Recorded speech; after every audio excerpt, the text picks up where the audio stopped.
À Ondres, la communauté de communes du Seignan a inauguré l'extension de la zone d'activité économique de Labranère qui jouxte la commune de Labenne et qui y voit les premières entreprises artisanales s'y installer.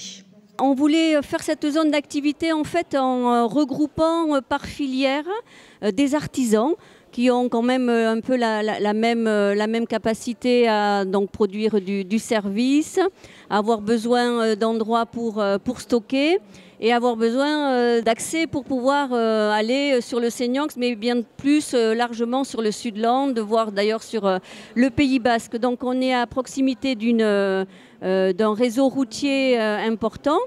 Et on a là tous les services dans un cadre environnemental extraordinaire. On est au milieu de la forêt. Et d'ailleurs, ça nous a amené à travailler avec un cabinet d'architectes paysagers de façon à préserver cette qualité environnementale. Donc une charte guide un petit peu l'ensemble des installations. Des installations également soumises à une clause anti-spéculative afin de permettre à cette zone d'activité de conserver sa destination première. L'objectif principal, c'est finalement de protéger le foncier économique qui apparaît comme quelque chose de précieux aujourd'hui compte tenu du contexte qu'on connaît et de la pression foncière qu'on connaît, surtout sur notre territoire.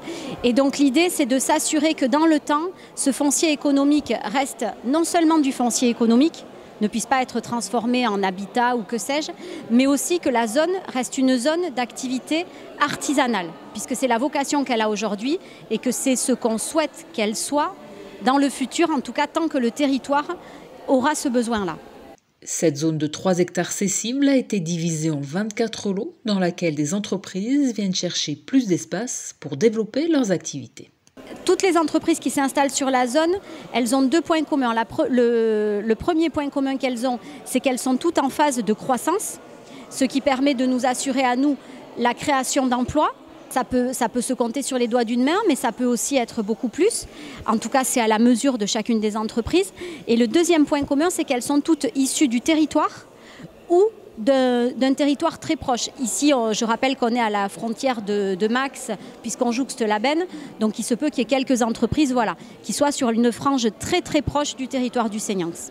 85% de la zone d'activité économique de Labranère est déjà commercialisée. Les 15% restants devraient l'être très prochainement.